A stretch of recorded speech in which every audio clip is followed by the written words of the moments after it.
So Indiana's offensive line is going to be very good next season, and I don't think people realize how good it's going to be. So they were a finalist for the Joe Moore Award this past season, and they blocked for, obviously, Fernando Mendoza, the Heisman Trophy winner, who got a lot of the accolades, the recognition. And don't get me wrong, Fernando was never one to take all the recognition. He always talked about his team, but one thing that he did talk about at times, but I would have liked to hear more from was the offensive line. And I'm not blaming Fernando here at all. Please do not hear me say that. But this offensive line was fantastic this season. They paved the way for a program record 6 games of 300-plus rushing yards, the most in Indiana history and longest Power 4 streak since 2017.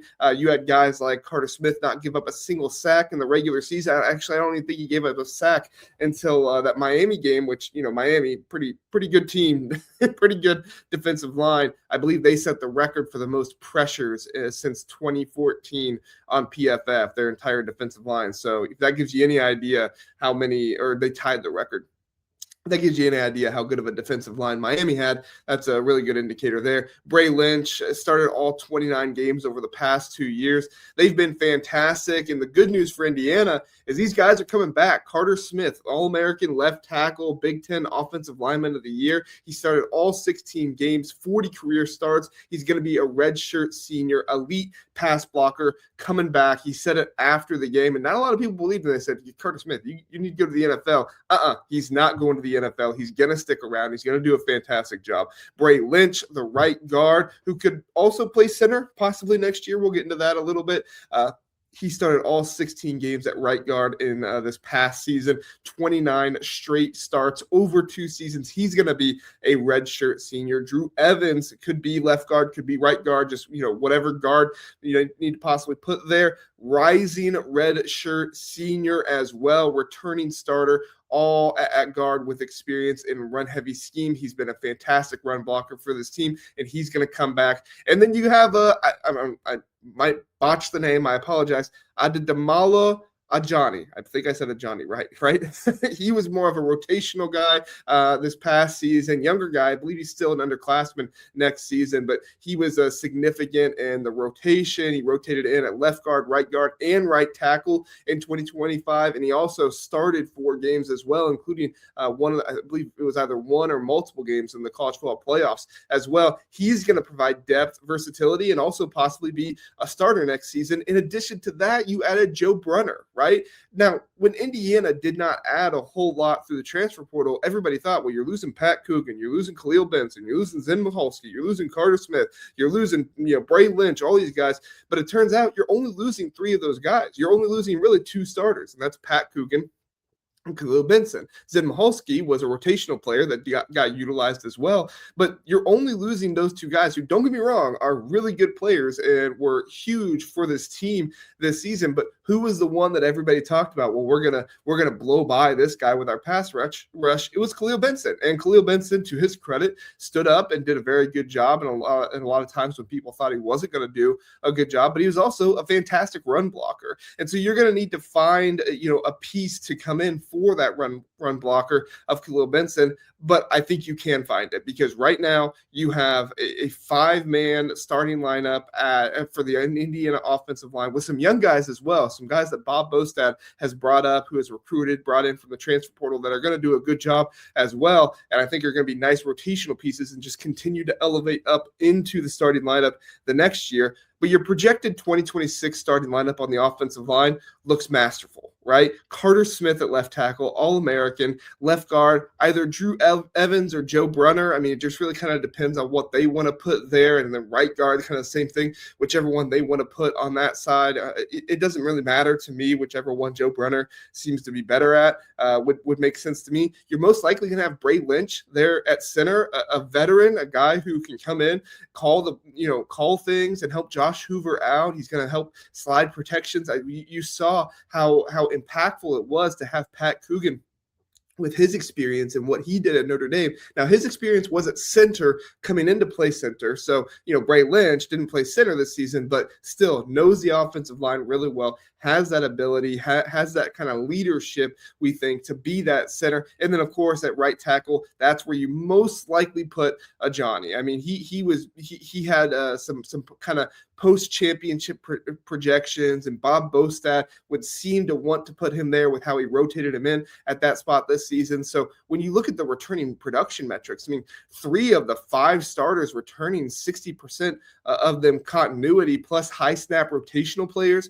returning as well. The 7th most returning offensive line snaps in college football among top programs. I think it's Virginia is the only team with like over 10,000 snaps. I saw from a Twitter account called Dog Stats. They do a good job. Go check them out. I'll try to link the tweet down in the description below. But above average retention compared to typical championship teams who typically lose, more than 60% of their O-line production. Indiana is going to bring back, more than 60% when you take into account the starters, the rotational players that are going to be coming back as well.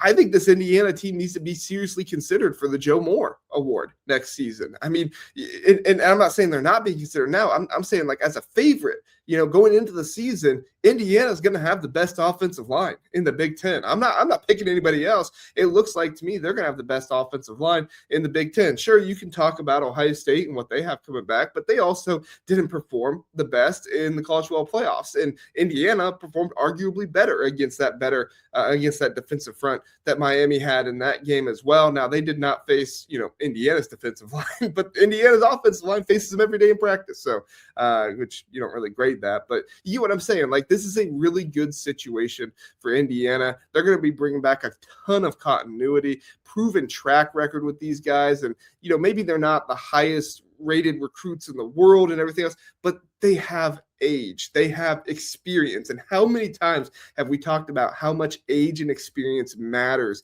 in this era of college football? 2023 Michigan had a ton of age, a ton of experience. 2024 Ohio State had a ton of age, a ton of experience. And actually, one of the things that was most surprising about that is the injuries that they had on the offensive line.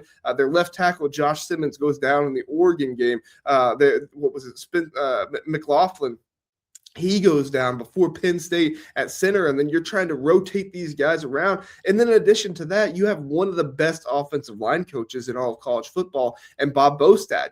I know Wisconsin fans don't like it when we mention him because he really, really is just such a fantastic offensive line coach, but he's done a great job at Indiana. He knows how to accumulate talent. He knows what kind of guys he wants to look for. He does a great job of communicating with the offensive coordinator, and you're going to have that continuity again as well.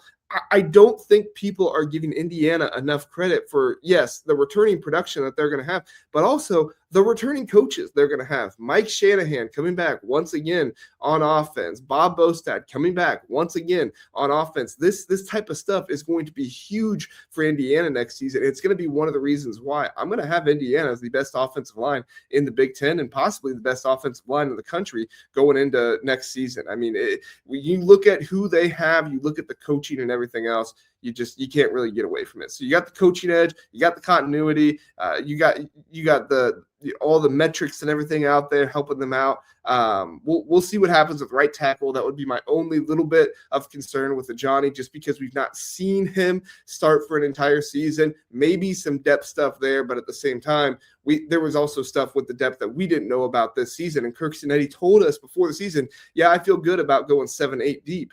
And that's what they had to do this season. And it worked out for them. They made their way to the national championship. They had a Joe Moore Award finalist unit there. And I think this season, I think they're going to do it. I think they are going to win the Joe Moore Award. And Kirk Cinetti just does a fantastic job developing these guys, putting them in the right situations, and obviously coaching them and doing a great job with it. So let me know your thoughts down in the comment section below.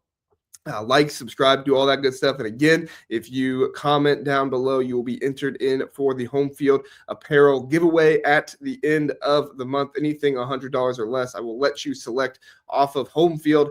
to be bought and sent to you. You don't pay for shipping or anything like that. I'll pay for it. I'm paying for all of it. Just trying to get the likes and the subscribe and the comments up. If this doesn't work, I'm not going to keep doing it. So if you want more free home field, you can do that down below, and we'll do that. And also, if you just want to buy home field for yourself, you're like, JR, appreciate you wanting to buy it, but I saw something on there earlier today I want it. I get it, man. Use the affiliate link down below in the description. Would really help me out a ton. And for you podcast listeners, same thing. 5-star review. I do need you in the review to say, your Twitter handle, something like that. Give me a way to contact you.